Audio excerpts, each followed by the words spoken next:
And so that has certainly been something, that I think that we're all looking forward to, is finally seeing that snow melt away, be out of the way. There's still a lot of problem spots with the weather that we know that a lot of people, even when I was just driving into work, depending on where that sun hits, there are some spots that have not seen. They still look like the ice just came down, and we started to see the first snow flurries. So let's go ahead and pull up some video, though. I do want to show you. This is in Ashland over in Central Park.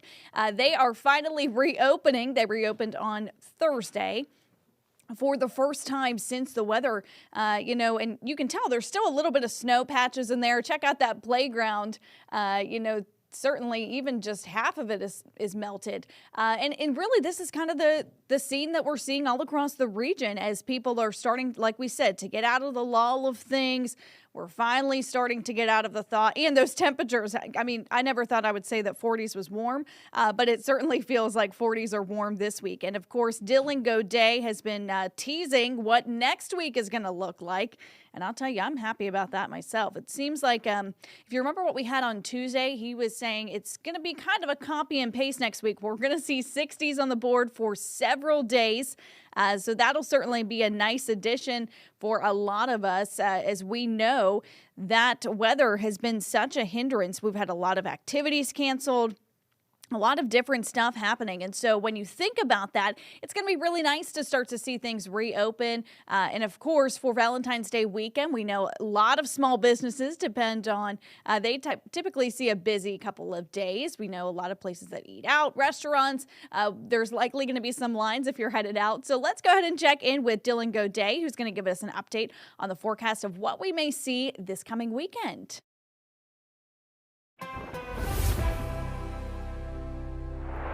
Happy Friday. First Alert meteorologist Dylan Godet here. Let's look at 3 things you need to know weather-wise. We are tracking our thaw and refreeze cycle continuing for the day today.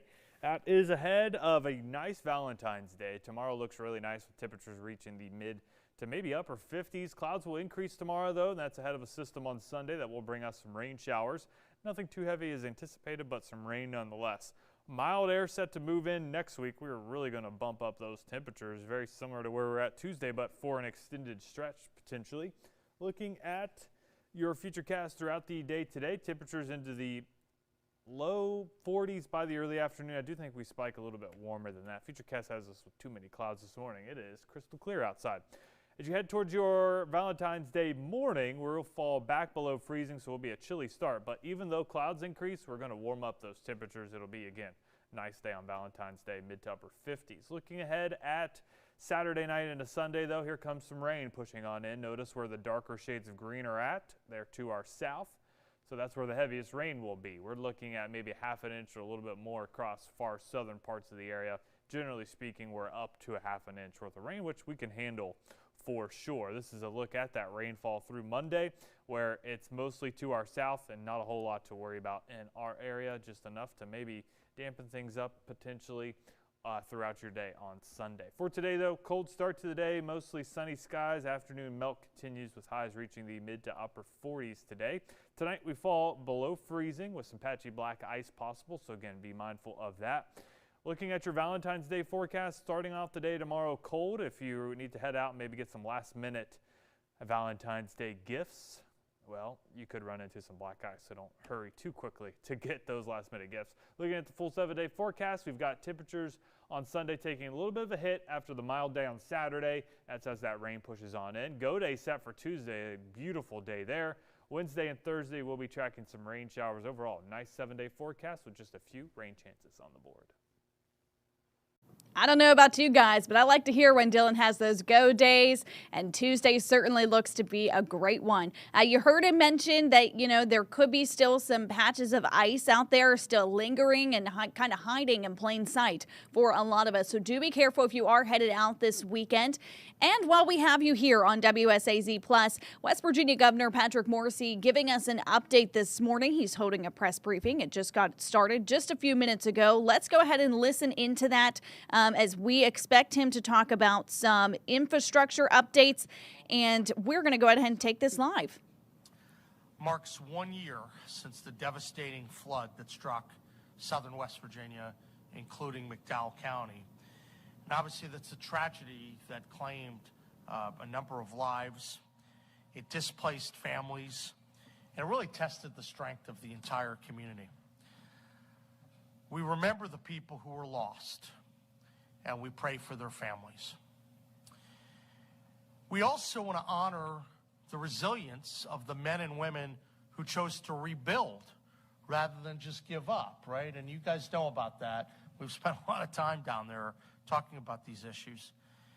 You know, ahead of the anniversary of this flood, I want to talk about some improvements that we're making that really going to have a positive impact on southern West Virginia and the whole state. And we're working on several fronts to safeguard residents against the next flood threat. But we also have some exciting announcements to start in a topic that I really like. It's not always the sexiest of topic, but you know I like talking about water and sewer. Water and sewer projects. I'm a believer that if you get the fundamentals right, great things happen. And I'll say it again. Site selection and remediation, water and sewer, good roads, safe bridges, investing in our people in terms of the skill sets they need to succeed in the next 25-year economy. There's so many fundamentals that you can do right. And when you get the fundamentals right, naturally business starts to develop. And so I'm excited about that, and I've been challenging our team every single day to come up with new ways to have more and more water and sewer projects, right? That's what we're working on. So they come from different sources. It might come from some of the economic development funds that we have and water development or the AMLR grants, but we literally have been trying to push as much into water and sewer as we can. So today, we emphasize clean water again. It's important, especially in McDowell County, southern West Virginia, and it's important in our efforts to attract more people to our state, attract jobs, build homes, and grow. And you better believe West Virginia is ready to grow. We've got some big announcements coming. We've had a few over the last month, and we're going to have more and more coming very, very soon. It's an exciting time to be in West Virginia. And part of the reason I know it's exciting is we've had a really good run since October. We're not going to thump our chest until we're very high in the economic rankings, but we are making progress. Since October 1st, we've had over $6.5 billion worth of investment announcements. That's projected to lead to over 7,000 jobs. When you further add the monies that we're going to get through the Rural Health Transformation Fund, which is close to $1 billion, and you add the dollars from broadband, which is $546 million, we're talking over $8 billion and over 8,000 projected jobs. I've said it before, I'm going to say it again. We're going to have a need for 15,000 to 20,000 new construction jobs coming up over the next number of years.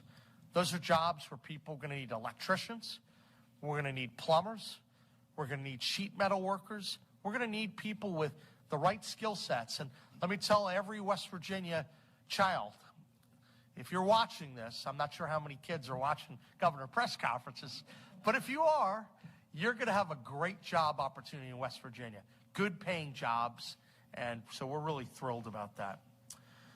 So we're excited about the future, but we need to keep focusing on the present and the investments in the fundamentals that help West Virginia grow.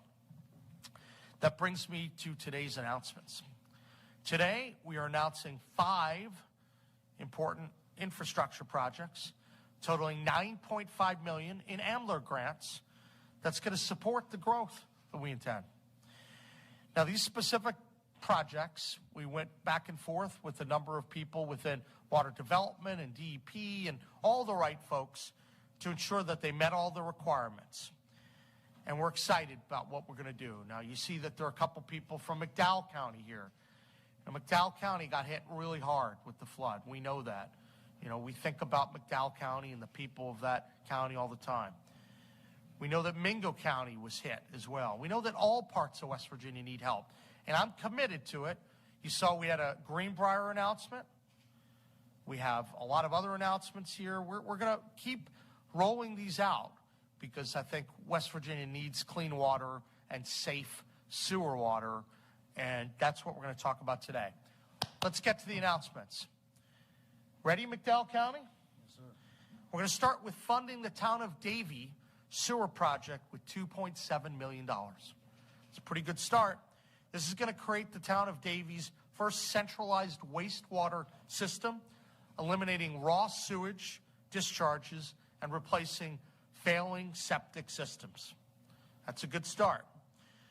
In McDowell County, we're also investing a little over $2 million in the Jolo Waterline Extension project. That's going to install more than 60,000 feet of new line and provide reliable drinking water to underserved communities. We think that hits another 120 or more people, and it's going to include a number of businesses as well. Another McDowell project. It's a big day for McDowell. City of Gary. We're providing $1 million for a sewer upgrade project that's going to strengthen the system, and it's going to help protect reclaimed sites within city limits. And then we have one more McDowell project. It's a $2.5 million investment in the Elkhorn Creek Water Project, and that's going to extend public water to 280 customers. That's going to include Ashland Resort, area churches and businesses, and that's going to support infrastructure in that area. Also, we have a very important initiative in Mingo County that we're announcing. The Kermit Water Storage Tank replacement, $1.26 million. That's going to replace the town's failing tank with a new 125,000-gallon tank. I think this is what economic development looks like. It's not the sexiest, but we're trying to keep the money focused on the things that matter. Clean water matters. Basic infrastructure matters. We're working on the fundamentals here in West Virginia, and I think the more we do it, the better off we're going to be. It's not always going to be flashy, but it is going to make a big difference. It's about clean water, and we all know we need clean water all across West Virginia. If I haven't made an announcement in your county today, don't you worry, I'm working on more and more. I know there's a process that you go to make sure that we're doing this, quite frankly, on the basis of the need of the communities. And sometimes that takes a little time because you have to do the engineering study, you have to do all the back prep work to make sure that we can go in and we can invest and have success. But that's what we did here, and we're really excited. Pleased to be joined by the McDowell County Commission today, and I know there are a number of people here today who would like to say a few words. I'm going to let Commissioner Brooks start and say a few words because I know we've worked together. All right, so if you are just now joining us here on WSAZ Plus, this is West Virginia Governor Patrick Morrisey making some water infrastructure investments announcements. He's holding a press briefing this morning in Charleston. Those announcements particularly were coming out of McDowell County as well as Mingo County. So he mentioned, you have to think about last year there was that terrible flood up in McDowell County. And we also know there were parts of Mingo County that were heavily impacted and affected by that flooding.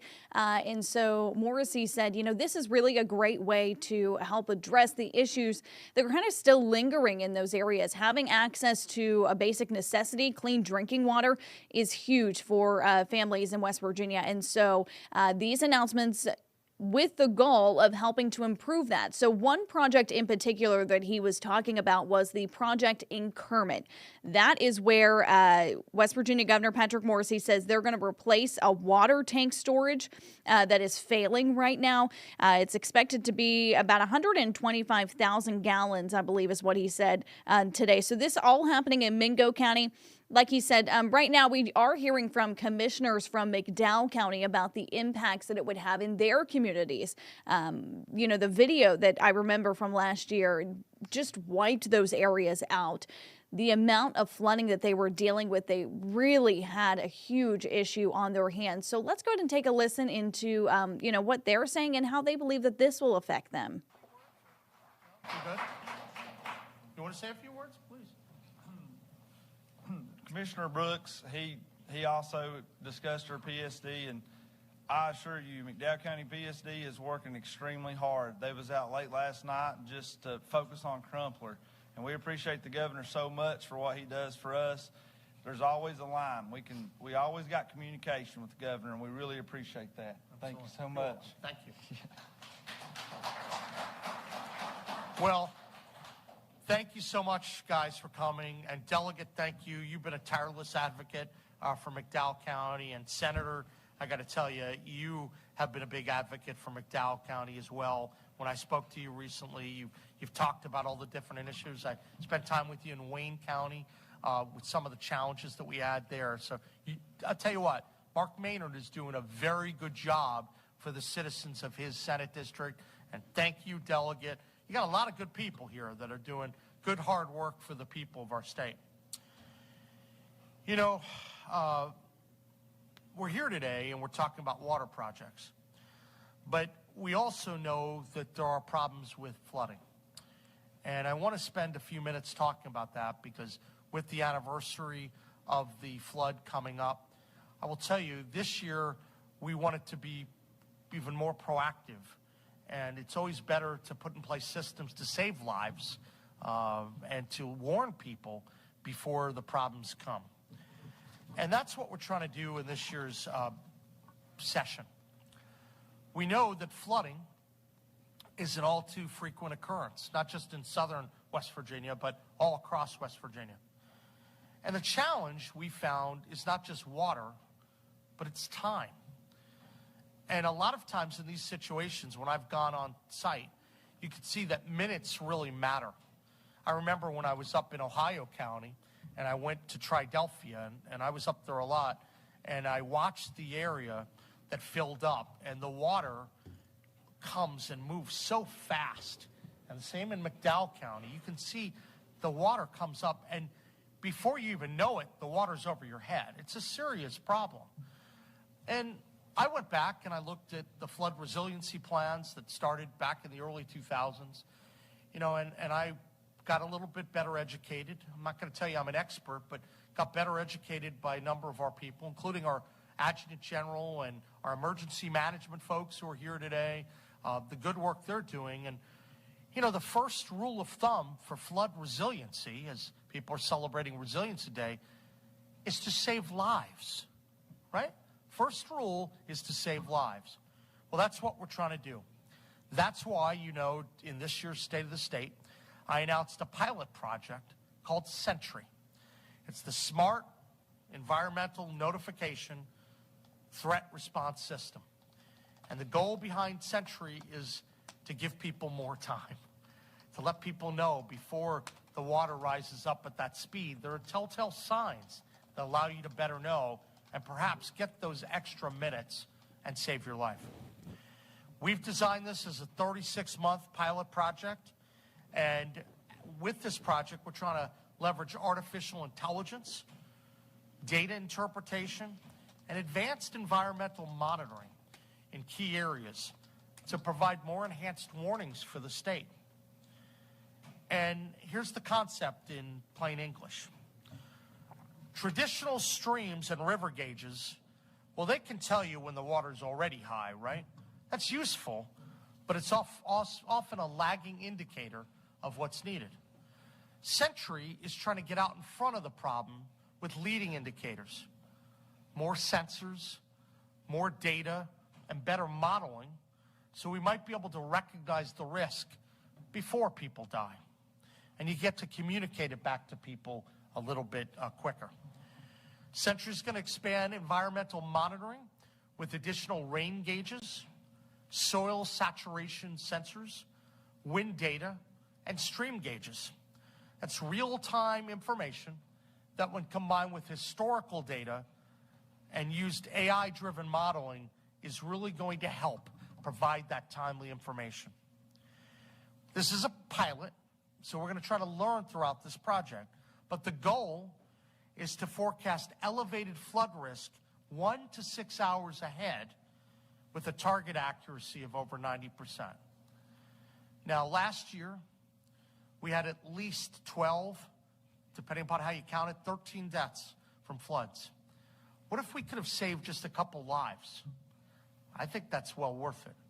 And so we want to engage in that. And that early warning, that's going to make all the difference. A pilot, well, that's how we're going to learn. That's why we're looking at a number of the different places where the flooding is most prevalent, and that's where we would anticipate the Sentry project would work. Now, we recognize this isn't perfect. That's why it's a pilot. Some sensors might work better than others. We're going to learn information. But I think we have to engage in this project and take a shot to use the technology to help people of our state. And I know there are a lot of calls for studies, and we did a number of studies last year that we funded.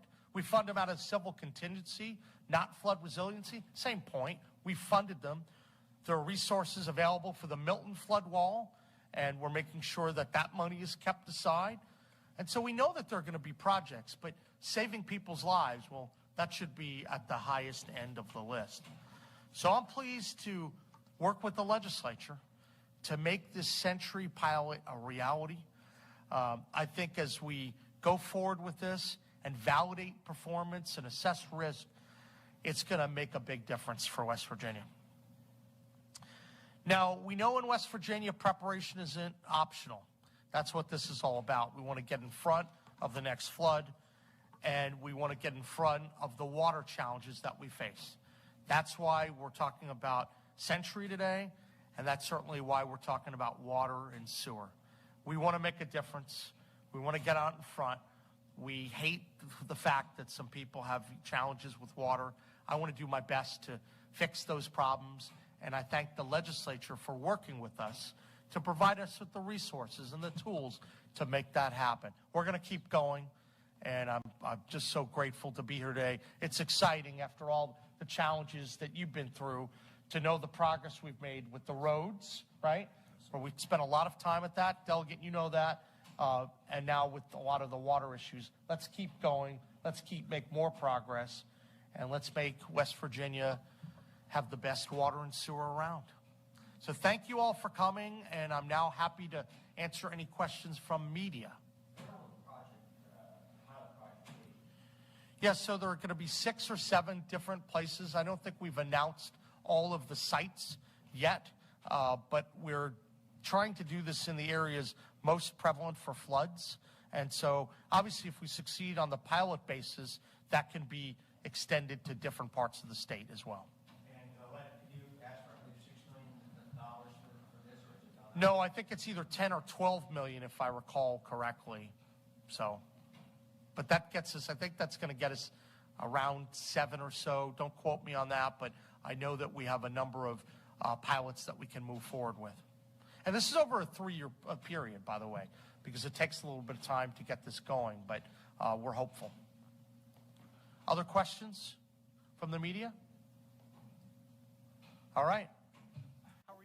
All right, so that was West Virginia Governor Patrick Morrisey giving us an update. He first was talking a little bit more about water infrastructure investments for the state of West Virginia in particular. A couple 2 spots that he said he's really keeping an eye on. He mentioned McDowell County and as well as Mingo County. Now, remember, if you remember last year, they experienced some heavy flooding in those areas.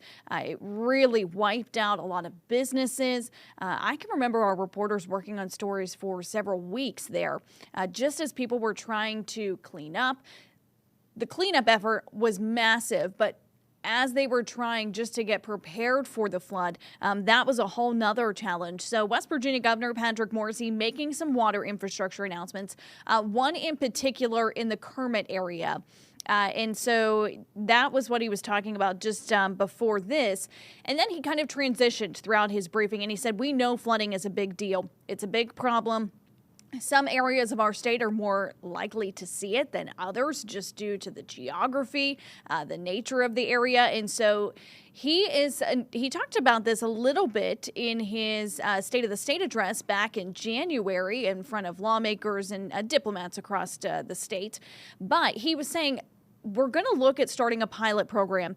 About 6 or 7 different places where they can kind of use what he's calling threat assessment project, and it's going to use some type of sensors. It's going to be a pilot project known as Century, he says, that will really interpret data, try with the goal of giving people advance notice of when there is a probable flood risk. And he said, you know what, at the end of the day, last year, he quoted, and he said, we lost more than a dozen people in those floods. And he said, if one life is worth it, this is worth trying. And so the goal of this entire program is really to use data to make better educated decision making when it comes to those response times and emergencies, getting people to be aware that there is a risk in certain areas. Now, he did not give exact locations of where we'll likely see this pilot program, but he said there will be probably about 6 or 7 different spots across the state.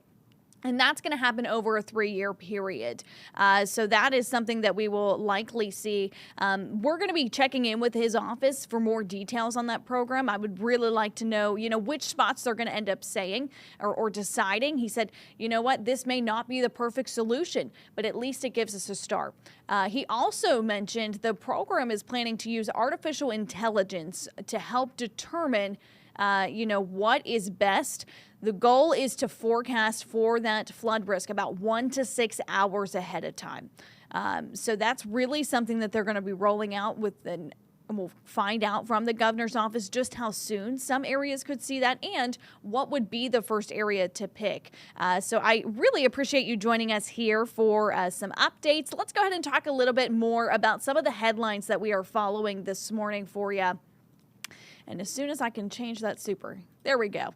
Sometimes technology takes a little longer for us all to work. I've got so many buttons up here to press, I can't keep them straight sometimes. So, that was another big thing. So he talked about water infrastructure investments, the first in Mingo County as well as McDowell County had several of those.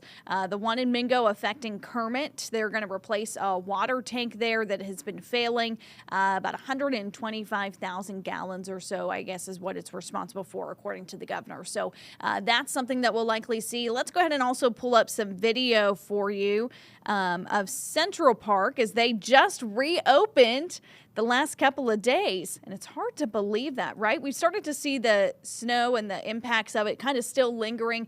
You can tell in the park there are lots of patches where the sun has definitely worked. But look at the playground. It doesn't even look like certain sections have seen the sun. And that has certainly been an issue that we've started to see throughout kind of just the area. But it is nice to know as we are starting to finally get back to it that, hopefully we won't have to deal with that snow too much longer. So that is certainly something that we're going to see. But I want to go ahead and bring up some breaking news for you. So bear with me here because we are following this. We just got word of this morning, just a couple minutes ago, about 10 into our newsroom. And let's see if I can go ahead and pull up the next video there. There we go.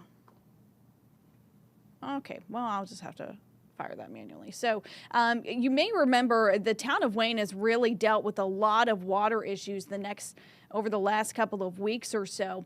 Unfortunately, they hit another snag in the system on Tuesday of this week. So, we had just learned moments ago that the town of Wayne lifted its boil water advisory. Now, this comes after on Tuesday it was put into effect because of the low tank levels after a raw water pump went out. Now, I remember, this is an area that's been plagued by water issues for the last 3 weeks or so. And so, remember, they had the act of vandalism at an Appalachian Power substation that ended up ultimately leaking oil into a nearby waterway. And then that got into the water intakes and they had to flush out the pipes. There was a do not consume order in effect for about 14 days or so. And so that was just last Friday. It was lifted about a week ago. And then just 3 days later, they're back dealing with another water issue. But we can give you the all clear. We've just learned from the town of Wayne that they are lifting that boil water advisory that was in effect since this past Tuesday. You may likely see in that area, if you live in that area, you're water may be a little bit slower at first, but the good news is that people are able to reuse their water in that area. That has certainly been something they have been dealing with for several weeks. It's going, honestly, about a month or so now. We had first gotten word around January 13th or so that they were first dealing with those water issues. So we know a lot of people in that area certainly relieved today after we've started to see that. And so as we've been following kind of that breaking news story, we're going to keep updating you with some updates as soon as we have them. So those are some of the big stories that we're following today. One other one that I want to mention, and I don't have video to talk about with you, but we do know that there is a very large recall on a number, thousands and thousands of cars right now. So I'm going to go ahead and pull up the information for you so we can talk about it here. Because if you drive one of these, well, you may need to go to the shop and get that figured out, because that's going to be a big issue for a lot of people that have these. You know, we just learned this morning the impacted cars, Chrysler, Dodge, Jeep, and Ram vehicles, all recalled. They're actually issuing a do not drive alert because of the severity of the recall. And so these are for unrepaired airbags. They say, you know what, they could be defective.